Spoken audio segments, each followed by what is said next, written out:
네, 이전 시간에는 우리가 그 만들고자 하는 홈페이지의 그 헤더 부분을 CSS 코딩을 했습니다. 그래서 마무리를 했고요.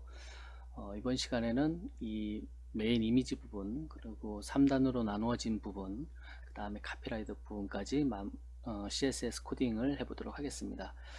일반적으로는 이 메인 이미지 부분은 최근에 그 슬라이드 기능을 많이 집어넣죠. 그런데 슬라이드 기능 같은 경우에는 그 온라인상에 많은 그 오픈 소스들이 공개되어 있습니다. 그 부분을 나중에 반영해 보도록 하고요. 여기에서는 이 준비된 이미지로 일단 대처하도록 하겠습니다. 자, 일단 그 메인 부분을 지금 보면 그 클래스 메인이라는 클래스를 추가되어 있고요. 이렇게 되어 있고, 그 다음에 이 부분에 슬라이드 영역에 이미지가 하나 들어가 있고, 그 밑에 3단으로 지금 그 m 언더바 칼럼으로 해가지고 클래스를 하나 추가해서 그 반영을 한 것을 볼 수가 있습니다. 여기 그 3단 처리를 하기 위해서 플롯이라는 속성을 사용을 할 것이고요. 플롯 속성을 클리어하기 위해서 그 3단 외부에 이 컨테이너라는 클래스를 하나 추가해 놓고 있습니다. 자, 먼저 그 메인에 대해서 CSS를 반영을 해보면, 그 지금 폭은 1000픽셀로 지금 그 데스크탑 기준으로 해서 작업을 하고 있습니다. 그 다음에 마진은 이 헤더 부분하고 공백을 한 20픽셀 정도 여유분을 주겠습니다. 20픽셀 주고요. 가로는 그 주황 정렬을 위해서 그 오토로 설정을 했습니다. 그 다음에 이 메인 부분이 그 내용이 없을 경우에 이 밑에 부분이 위로 올라가서 이 화면이 보기가 좀 그럴 수가 있습니다. 그래서 최소 높이를 지정을 하도록 하겠습니다. 이것은 여러분이 반영을 해서 고려를 하시면 될 것 같고요. 이렇게 해서 하면 지금 반영이 돼야 되는데 지금 저장을 했는데 지금 반영이 안 되고 있죠. 아마 그 캐시가 돼서 그런 것 같은데 캐시 부분을 지워 보도록 하겠습니다. 캐시를 지우고 그리고 새로 고침을 해보면 이렇게 그 헤더 부분하고 20픽셀 떨어져 있고, 그 다음에 주황 정렬이 되어 있고, 이 최소 높이가 이제 300픽셀 잡힌 것을 볼 수가 있습니다. 그 다음에 이 슬라이드 부분은 나중에 진행하는 거로 하고, 일단은 여기는 그 클래스에 대해서 준비 형태, 요런 형태로만 일단 놔두도록 하겠습니다. 그 다음에 이 3단 부분 같은 경우에 그 플롯을 이용을 해서 나란히 배치한다 그랬죠. 플롯을 위해서 나란히 배치하는데 컨테이너로 감싸서 이 영역을 일단 잡아 보도록 하겠습니다.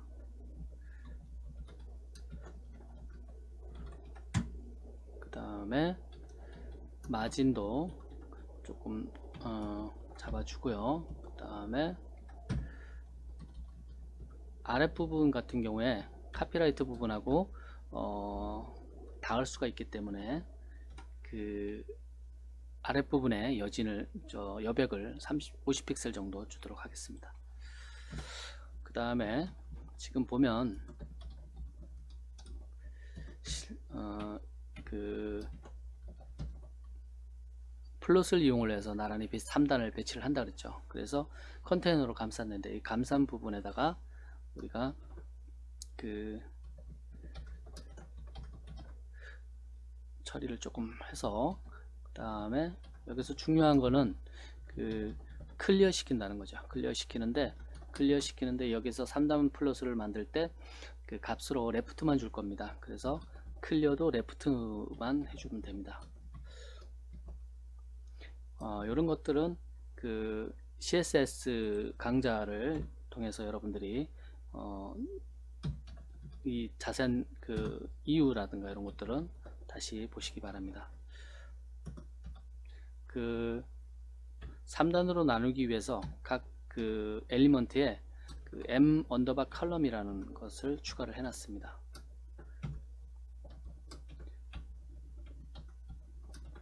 레프트 플롯을 주고요. 그 다음에 지금 보면 전체 100으로 봤을 때 3분의 1 정도 되죠. 3분의 1 정도인데 여백이 있기 때문에 이렇게 하고 한번 보도록 하겠습니다. 그러면 지금 어떤 형태로든 이 지금 메인 부분에 이 이미지 부분이 영역을 차지하고 있고, 그 밑에 지금 나란히 밑으로 떨어졌던 부분이 옆으로 이렇게 처리가 되는 것을 볼 수가 있습니다. 이렇게 처리가 되고, 여기 좀 삐져나와 있고, 그 다음에 여기 있는 부분이 이쪽으로 좀 닿으면 좋겠죠. 이 부분은 이 부분 같은 경우에 여기 클래스를 하나 추가를 또 해서 레프트 된 부분을 라이트로 정렬을 하도록 하겠습니다. 이건 나중에 처리 일단 할까요? 그러면 이 비디오에 M 컬럼만 있는데 여기다가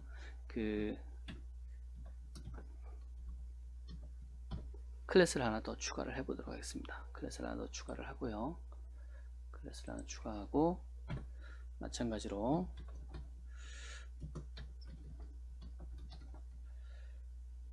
컨테이너하고 M 비디오에 대해서 정렬을 라이트로 오른쪽으로 정렬을 하도록 하겠습니다. 그 다음에 이 지금 보면 이 타이틀들이 있어요. 이 타이틀들에 대해서 조금 다듬도록 하겠습니다. 이 부분은 칼럼 하고, 여기 지금 보면 이 타이틀들은 이 H3 엘리먼트를 사용을 했죠. H3 엘리먼트를 사용한 것을 볼 수가 있습니다. 그래서 이렇게 하고,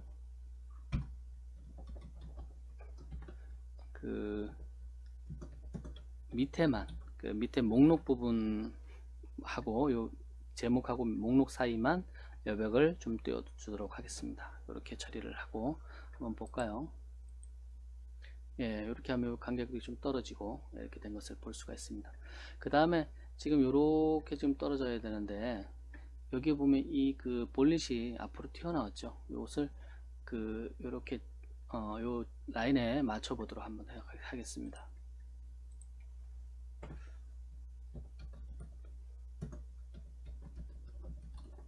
컨테이너 하고 M 칼럼 하고, 그 부분이 li죠. li 부분인데, 이것은 리스트와 관련해서 여러분들이 준비된 css 속성 보면 리스트 스타일 포지션이라는 게 있습니다. 이거를 디폴트는 아웃사이드로 되어 있는데 인사이드로 고치면 어떻게 될까요? 인사이드로 고치면 이렇게 지금 맞춰 들어가는 것을 볼 수가 있습니다. 위치가 들어갔죠. 그러니까 좀 정렬이 된 것 같습니다. 이렇게 정렬을 하고요.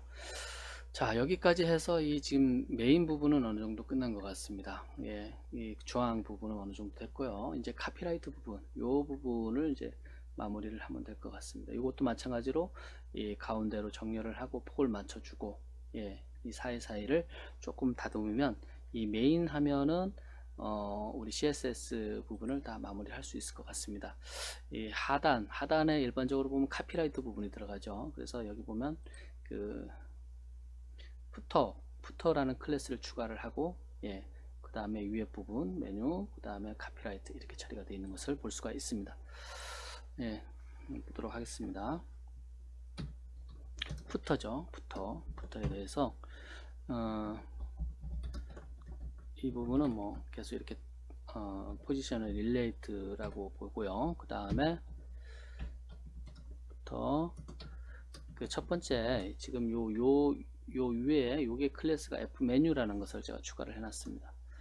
요 부분에 대해서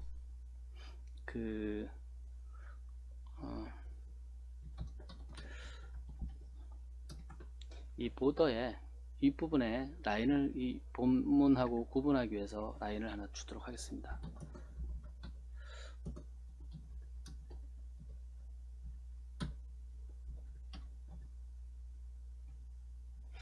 RGB의 값이 동일하게 주면 회색 계열로 들어간다 그랬죠. 이렇게 집어넣으면 될 것 같고요. 그 다음에 백그라운드도 그 라인에 지금 들어가 있죠. 여기 지금 보면 이렇게 백그라운드 배경색이 들어간 것을 볼 수가 있어요. 여기도 배경색이 들어갔지만 여기 지금 하나씩 반영을 해 보도록 하겠습니다.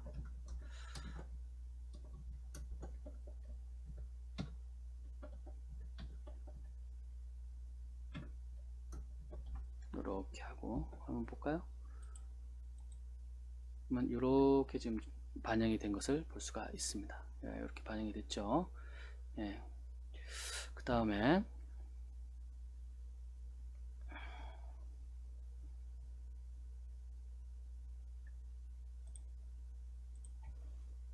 지금 이 안에 있는 그 F 메뉴 밑에 요 지금 보면은 안에 P 엘리먼트로 감싸진 요 이제 본문 내용이 있죠. 본문 내용은 이 주황 정렬을 해줘야 되겠죠. 주황 정렬도 해주고, 그 다음에 또 각각의 그 항목에 대해서 스펜으로 감쌌는데, 이것은 이제 부가적인 더 어떤 스타일을 주기 위해서 필요할 경우에, 그럴 경우를 위해서 저렇게 이제 클래스를 반영을 할 수가 있습니다. 이렇게 하고 P에 대해서 어떻게 할까요? P에 대해서 우리가 계속 데스크탑 기준으로 해서 1000픽셀로 준 것을 볼 수가 있습니다. 이렇게 하면 가운데 정렬이 일단 될 겁니다. 가운데 정렬이 되고요. 지금 꽉 찼기 때문에 안에 여백을 줘서 조금 그 디자인을 처리를 해주겠습니다. 그 다음에 텍스트 가운데 정렬을 해주고, 그 다음에 폰트 사이즈는 그 바디 전체 기준보다 조금 작게 하겠습니다. 이렇게 처리를 하면 어떻게 될까요? 한번 볼까요? 자, 이렇게 들어간 것을 볼 수가 있습니다. 이렇게 들어갔죠. 요 사이사이는 이제 뭐 또 나중에 부가적으로 더 띄워주면 됩니다. 지금 꽉 찼으니까 이 보기가 흉하죠. 그 가독성이 떨어지니까 그 부분 처리를 마저 해볼까요? 부터에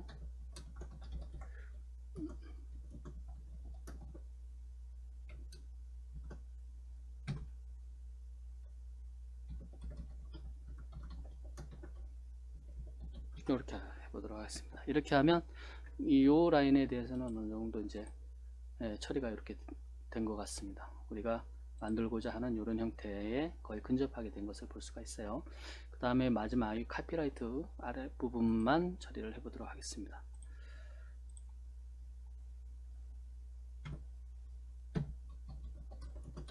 카피라이트라는 그 클래스를 추가를 해놨죠. 거기다가 마찬가지 이것도 그 윗부분하고 살짝 라인을 그어서 구분을 해주겠습니다.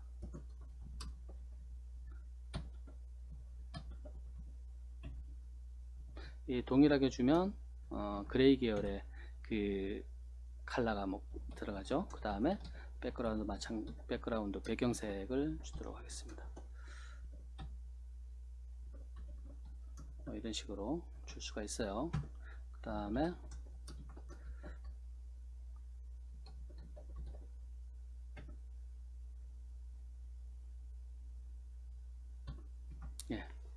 이렇게 하고 한번 보도록 하겠습니다. 자, 이렇게 들어갔죠. 이렇게 들어갔는데 마찬가지 이것도 이제 주황 정렬을 해줘야 되고, 그 다음에 또 이게 또 꽉 찼으니까 여기도 여백을 좀 주고 그렇게 해줘야 되겠죠. 예, 그렇게 하면 마무리가 될 것 같습니다. 카피라이트하고 여기도 이제 P에 대해서, 그 다음에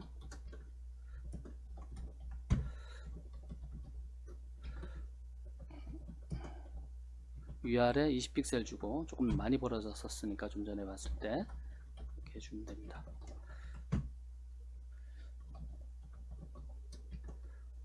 이것도 전체 그 폰트에 비해서 약간 작게 하겠습니다. 여기서 보면 이 마진하고 텍스트 얼라인 계속 반복했었는데, 이것도 의미가 뭐냐면 이 마진은 그 이 감싸고 있는 요소를 주황 정렬을 시키는 거고요. 이 텍스트 얼라인은 그 요소 안에 있는 그 컨텐츠의 정렬과 관련된 겁니다. 그렇게 해서 이렇게 써주는 겁니다. 그래서 한번 보시면 이렇게 지금 마무리가 된 것을 볼 수가 있습니다. 이 CSS 코딩과 관련해서는 이게 정답이다 라는 것이 아니고, 여러분들이 이거보다 더 훨씬 효율적으로 또 수려하게 CSS를 배워서 활용할 수가 있습니다. 그러니까 이것이 정답은 아니다. 정답은 여러가지, 해법은 여러가지가 있다. 그 중에 하나를 제가 이렇게 할 수 있다라는 것을 제시를 해 드리는 것 뿐입니다. 자, 이어서 그 여기까지 이번 시간에 하고, 다음 시간에는 그 이 서브 그 부메뉴 코딩을 진행해 보도록 하겠습니다.